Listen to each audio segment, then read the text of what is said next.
The Oklahoma Sooners are headed towards a top 10 defense.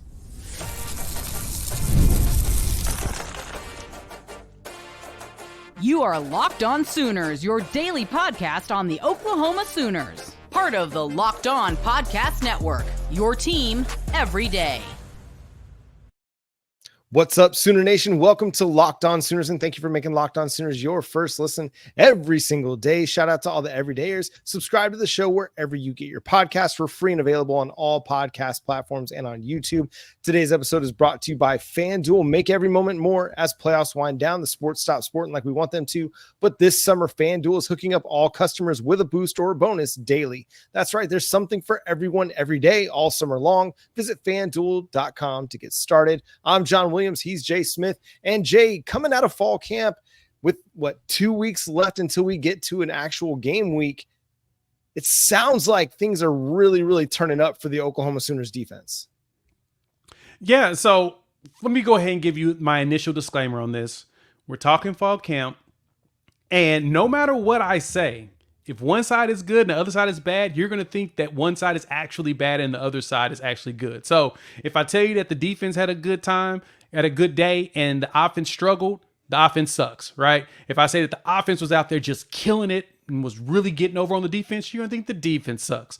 Please keep that in mind that this is fall camp. They know each other. They know each other's tendencies. They're smart enough to recognize habits and all of that. So what I want you guys to understand is the thing to look for when it comes to fall camp is who's the standout players? Who's the ones that look like collegiate athletes? Ones that look like they should be playing in the Division I. Ones that look like they should be playing in the SEC.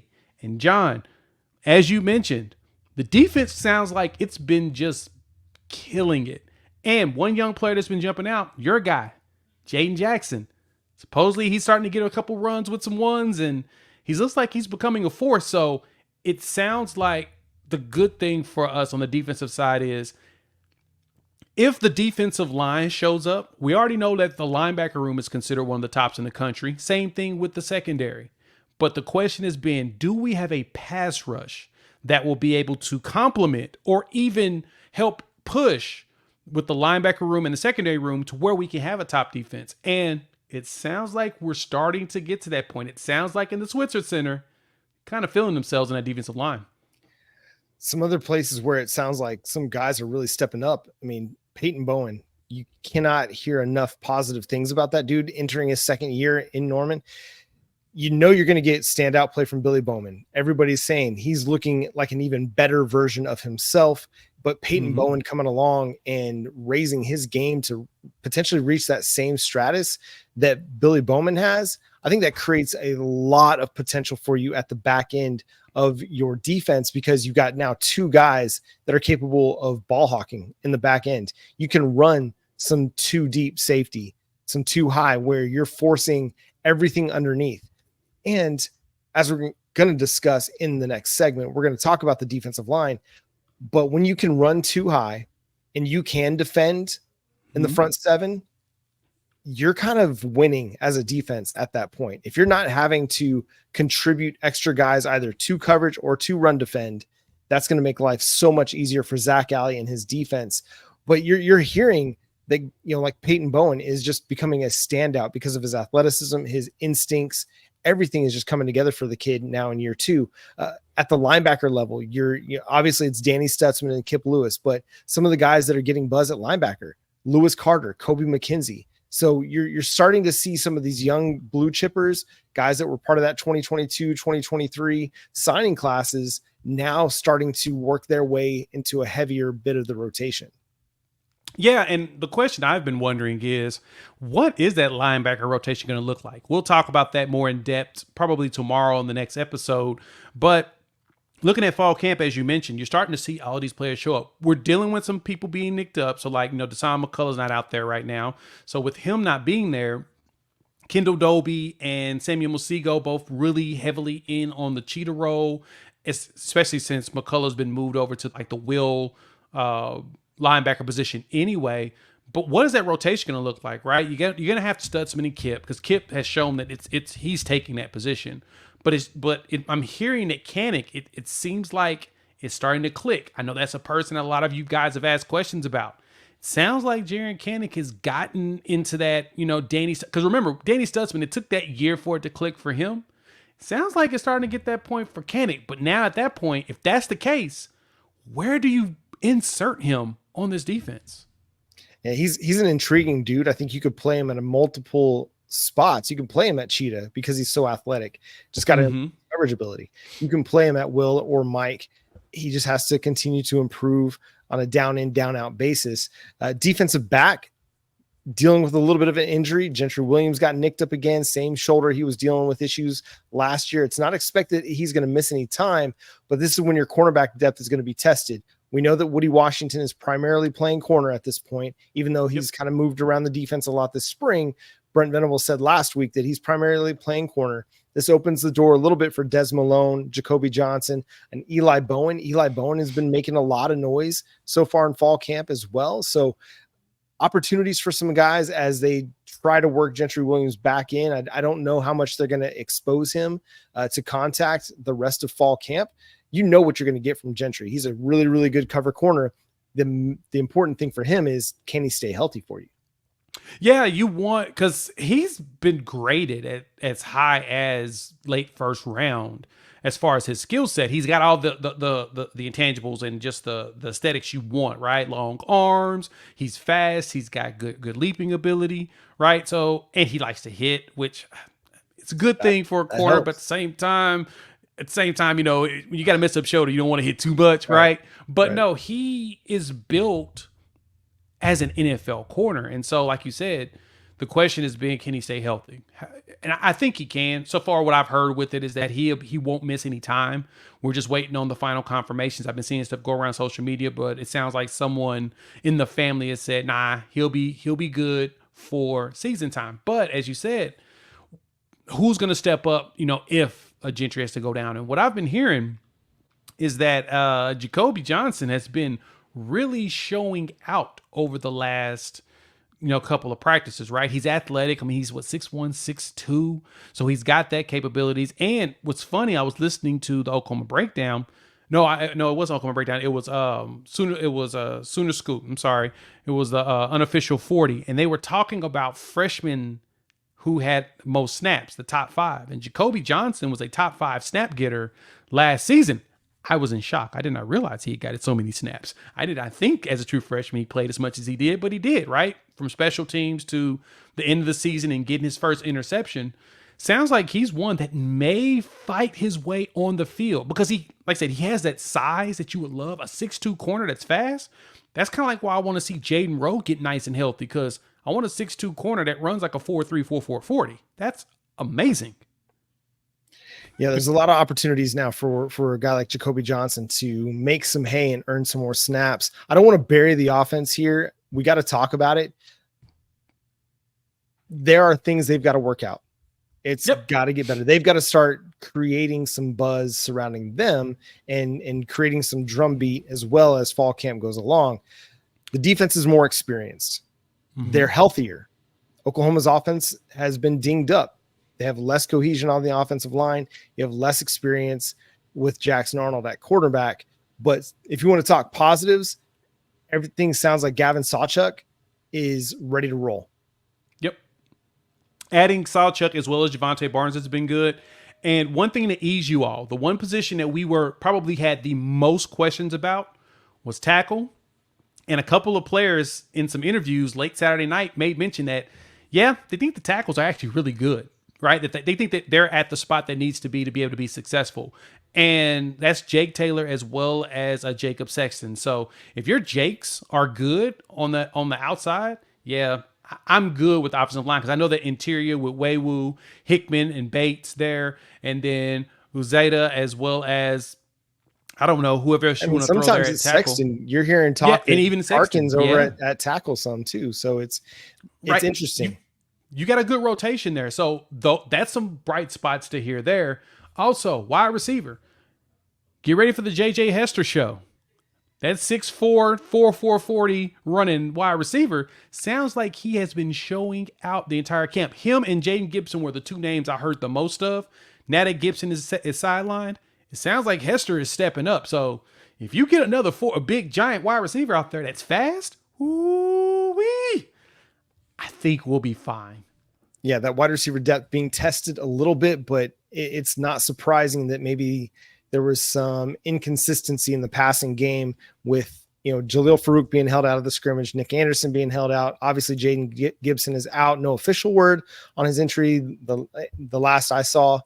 But you're expecting guys now to step up like a J.J. Hester, Brennan Thompson, Jaquays Petaway. Obviously, Deion Burks is going to be a big part of what they do offensively. Getting back to the defense, we'll do that coming up next. About the defensive line, how important is it for Oklahoma's defensive line to step up going into 2024? We'll discuss coming up next on Locked On Sooners. Passion, drive, and patience, the formula for winning championships, is also what keeps your ride or die alive. eBay Motors has everything you need to maintain your vehicle and level it up to peak performance. Superchargers, roof racks, exhaust kits, LED headlights, and more. Whether you're into speed, power, or style, eBay Motors has you covered. With over 122 million parts for your number one ride or die, you'll always find exactly what you're looking for. And with eBay Guaranteed Fit, your part is guaranteed to fit your ride every time or your money back. Because with eBay Motors, you're burning rubber, not cash. With all the parts you need at the prices you want, it's easy to make your car the MVP and bring home huge wins. Keep your ride or die alive at ebaymotors.com. Eligible items only. Exclusions apply. eBay Guaranteed Fit only available to U.S. customers. And again, thank you for making Locked On Sooners your first listen of the day. For your second listen, enjoy the Locked On College Football Podcast. Spencer McLaughlin gets you ready for an exciting season on the gridiron with discussion on the upcoming season and the ever-changing landscape of college athletics, including conference realignment, the transfer portal, NIL, new college football expanded playoffs, and more. Locked On College Football is available on YouTube and wherever you get your podcasts. Part of the Locked On Podcast Network, your team every day. As we continue our look at the roster, we come to the Oklahoma Sooners defensive line, because as Jay mentioned in the first segment, the defensive backfield is considered one of the best in the country. A lot of that is because of Billy Bowman, because of Peyton Bowen, Robert Spears Jennings, Gentry Williams, Woody Washington's experience, the linebacker room with Danny Stutzman, and a plethora of 4 stars on the depth chart is going to be one of the better linebacker rooms in the country. That brings us to a defensive line that improved in 2023, especially when it came to short yardage situations. The run defense got better, and at times the pass rush was pretty good. We had another solid season from Ethan Downs, but we need more. I need more, right? It's Kylo Ren screaming more. You need more from your defensive line group this year. Yeah. In order for us to see the success that we want to see in defenses, we've got to see the defensive line do something. And I mean, that's from Dejon Terry and Dominic Williams getting a big push, and Jaden Jackson getting a massive push on the interior, as well as David Stone, all of those guys on the interior.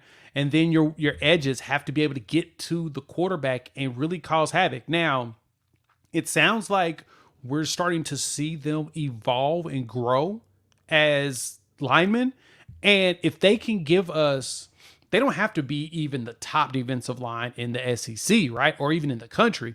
But if they could be at least middle of the pack with as good as our linebacker room and our secondary is, we'll be just fine, especially because this Venables and Alley defense are so heavy on the performance of the linebacker room. That linebacker room is so experienced and prepared. I think they'll be able to make sure that the defense is lined up the way it needs to be and everything works out.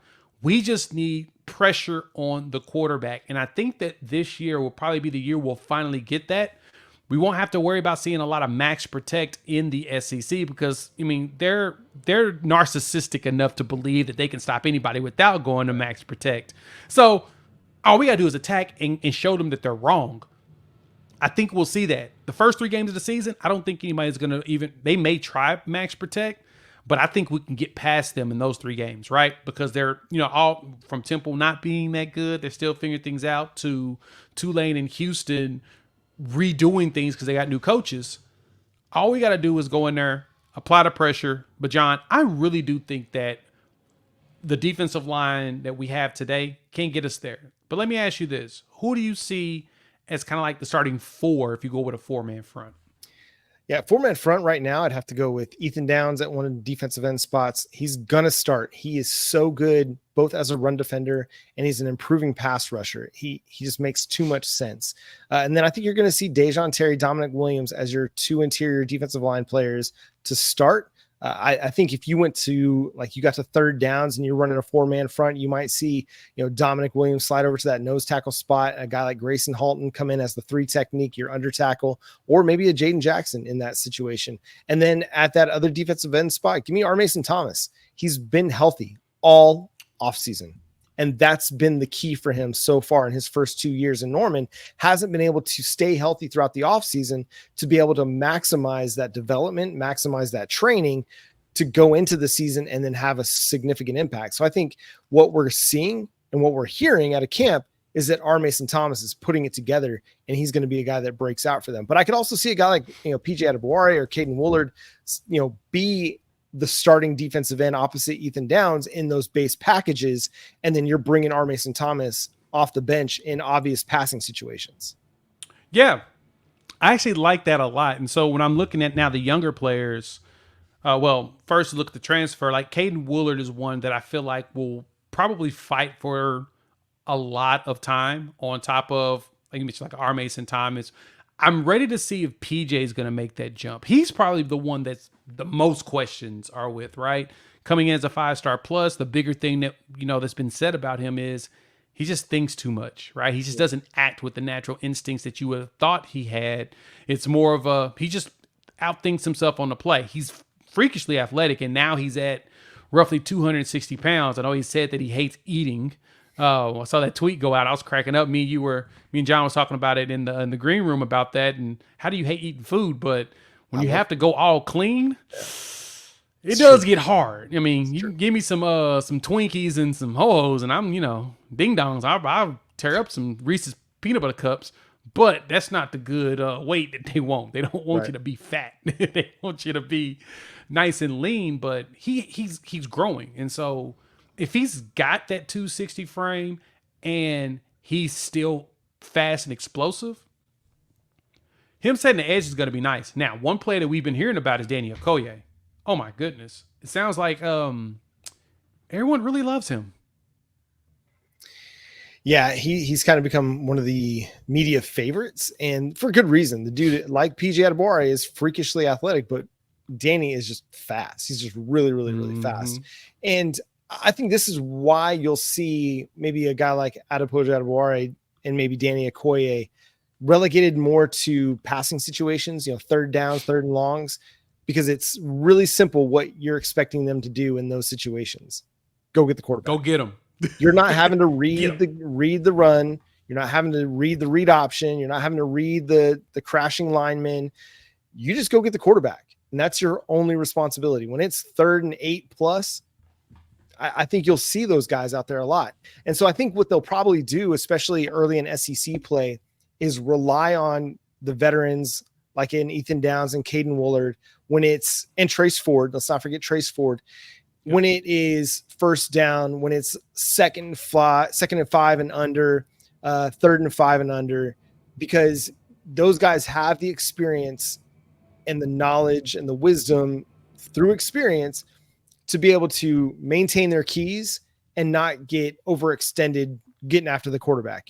They're not going to, they might get fooled here and there, but they're going to try and maintain their assignment. And I think that's going to help take some of the pressure off the young guys if you just put them out there in obvious situations, and I think you can even do that on first down too, where it's like 1st and 10, allow them to kind of make some mistakes out there a little bit too. And I think we'll see a lot of PJ, we'll see a lot of Danny Okoye and R. Mason Thomas in the first 3 games of the season.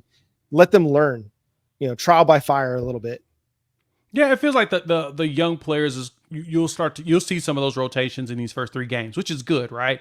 I think these first 3 games are going to be challenging enough to where you'll actually be able to see what you got going on, right? Because I don't think that Houston and Tulane are going to be just slouches. I think Temple's going to give a good fight, but I don't think that Houston and Tulane is going to be just slouches. I think they should be obvious wins, but I do anticipate there being a good opportunity to really sharpen up what you're doing, right? Be able to get everything ready in preparation for that Tennessee visit.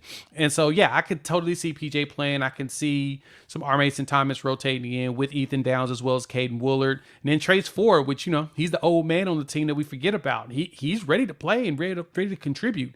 He did it last season. I could totally see him doing it again this year. And so, for me, as you said, I'm waiting to see if PJ's ready to make that leap. And I think the dude, honestly, to keep your eyes out on the most, especially at the edge, to me, is Caden Woolard. I think that he's going to walk in and he's going to wreck shop coming in from, Miami, Ohio with, 9.5 sacks to his name, being an all-conference guy. Feels like he's probably has an opportunity to show that, yeah, I belonged in this conference day one. Just no one gave me the chance. Well, and they're going to need this pass rush, this defensive line to be good, especially by the time they get to the Red River Showdown. We're going to give you our outlook of that game. And can the Oklahoma Sooners go back-to-back and beat Texas? We'll discuss coming up next here on Locked On Sooners.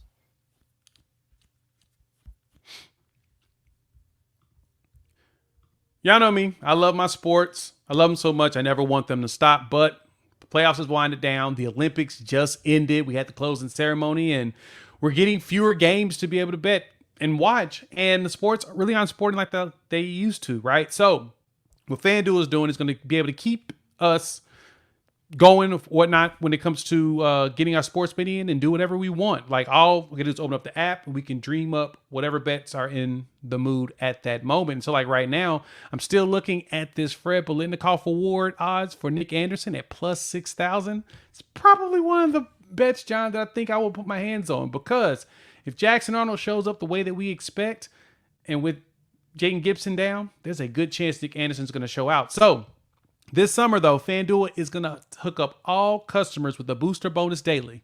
That's right. There's something for everyone every day, all summer long. So head over to FanDuel.com. Start making the most out of your summer, because FanDuel is the official sports betting partner of Major League Baseball. So it's the game that matters the most, no matter what marquee matchups you have on the schedule, no matter what the records are, no matter who's projected to be the top of the conference and who's not. It's OU Texas, the Red River Showdown. It's the Cotton Bowl. It's hundreds of thousands of people descending upon South Dallas to be a part of the Red River Showdown. Now, Jay, this is one of those games that going into last season, there was a projected mismatch on paper. Everybody expected Texas to be better than Oklahoma. Going into this season, it's the same thing. Everybody's projecting Texas to be much better than Oklahoma. Texas being considered one of the top 4 teams in the country. Oklahoma just outside the top 15 in the USA Today coaches poll. We'll see where they land in the AP top 25 when it releases on Monday. What's your feeling on this game? We're about 2 months away from it. So we both have questions on both sides, right? Texas has a lot of questions when it comes to their secondary, their pass rush, right? I mean, you got the young guy in Colin Simmons, which we know is a really good dude, and linebacker Anthony Hill, which I hope that he just sits out the game just because, I don't want to be injured. I don't want to be hurt. I just don't want him to play because he actually is really good. So they've got some pieces, but you still got questions, especially like that interior defense. Jermaine Lole went there specifically because he knew he was going to be able to play there immediately. There wasn't a guarantee here at Oklahoma. Texas, they needed him, so they got him. Bill Norton from Arizona. He followed his coach from Arizona over whenever, that entire staff kind of blew up. And so, to me, I really think that Oklahoma has a really good chance of going back-to-back in this one, mainly because we're returning so much experience on the defensive side of the ball. We really did give Quinn Ewers fits last season. Like, granted, he still was able to finish it over 300 yards, but for the most part, he was being terrorized. And if we didn't give them that punt, that terrible, terrible play calling to lead to them blocking that punt for a touchdown, we would have went up like 2 scores late in that game. And yeah, I think the defense was prepared for him at that point. So not saying that, ifs, buts, candies, and nuts, we don't have a Merry Christmas type deal or revising anything. I do believe that the stoutness of this defense is what's going to carry us to be able to have a victory in this game. Their offensive line is good, But I ask you, do we really think that their offensive line is going to be able to stop our defense from ever getting to Quinn? Because last year they didn't play Max until second half, and we saw what happened. Yeah, so Oklahoma was able to get to Quinn Ewers. They were able to create enough stops in the run game. Jonathan Brooks had his yards, Quinn Ewers had his yards, but Oklahoma made enough splash plays, both Ethan Downs getting 2 sacks, creating tackles for loss, especially the goal line stand, right? The goal line stand is, I think, what a lot of us point to as the moment where we started to see Brent Venables' defense come to fruition, right? Yep. And I think that was the play. Yeah, and I think most people would argue, whether you're Oklahoma, whether you're a national writer, whether you're a Texas fan, that Oklahoma's defense going into this year is actually better than what it was last year. And so if that's the case, okay, maybe Texas is able to rack up a lot of yards, but they weren't able to win, and they needed a special teams touchdown. Oklahoma got the interception on the first play of the game. They got another interception on big hit from Billy Bowman's to Jatavian Sanders and intercepted by Kendall Dolby. And so, I have a hard time just assuming that Texas is going to win this one because they're ranked higher. I've said for months, I think Oklahoma still wins this game, and I'm going to double down, triple down, quadruple down on that. Oklahoma is going to win this game because I think they're still better defensively than Texas.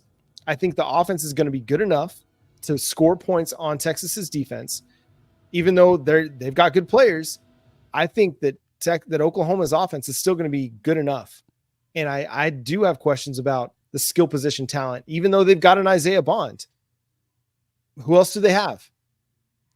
Yeah, see, and with that, it's because they had to replace their entire wide receiver room, right? They still got Jonte Cook, who's the only returning wide receiver really with catches on the team, but they replaced him with, they had added three more transfer guys. Now, the transfer guys are probably going to be very solid for them, but they're still coming in trying to figure out things and learn things, right? The good thing is Sarkisian's offensive guy, so it shouldn't be too much of a learning curve, but you still got to create your chemistry and everything. That's the good thing. Like with Jackson Arnold, we talk about, he's been throwing to these wide receivers even before he took the starting job. So he's thrown to Farouk, he's thrown to Andrew Anthony, Jayden Gibson, unfortunately, is who's out, but Nick Anderson, Jaquez Petaway, Brennan Thompson.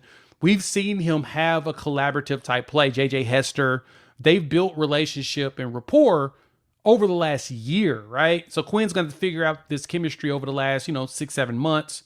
We'll see what that looks like. But their secondary has always been questionable, right? They lost a lot of players. They had a few starters that hit the portal. They hit the portal because they felt like they were going to be jumped by somebody else. But still, the guys that got out there now hadn't started before.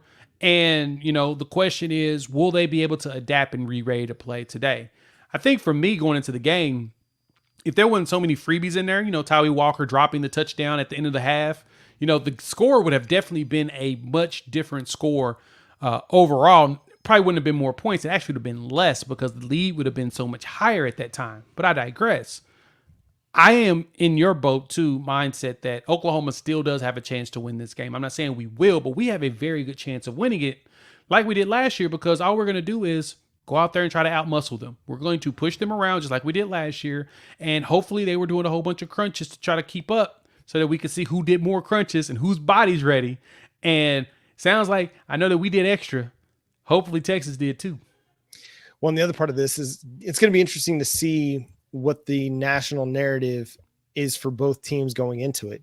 Texas has a big non-conference matchup with Michigan early in the season. Oklahoma is going to have big games against Tennessee and Auburn. Where are these teams ranked? Is it a top 10 matchup? Is it a top 25 matchup?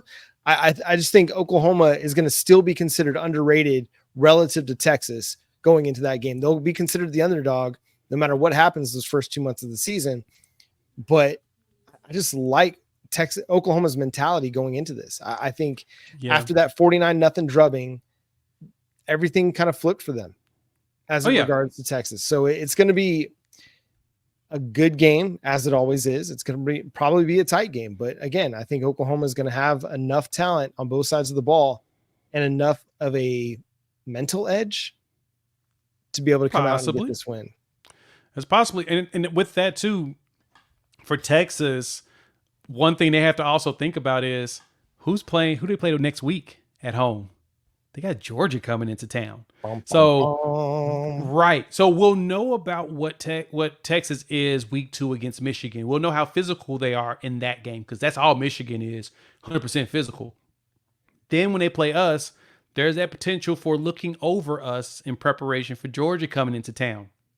They've got a lot of adversity there to really consider because our home game is against South Carolina, in which it's going to be a good matchup because they got some speedsters. I don't know if we're going to be as stressed as they are for Georgia. That's right. And Brent Venables will be keeping them focused on the main thing. The task at hand. But Oklahoma fans aren't going to be sitting there thinking about South Carolina coming to town, whereas Texas fans will be thinking about Georgia coming to town. And that's going to do it for today's episode of Locked On Sooners. Thanks so much for tuning in and being a part of the show. Subscribe to the show wherever you get your podcasts and make Locked On Sooners your first listen every single day. Also, for your second listen, make Locked On College Football that second listen. From NIL deals to never-ending conference realignment rumors, Spencer McLaughlin gets you ready for an exciting season on the gridiron. You can find the link to Locked On College Football in the description, so you don't need to search. Part of the Locked On Podcast Network, your team every day.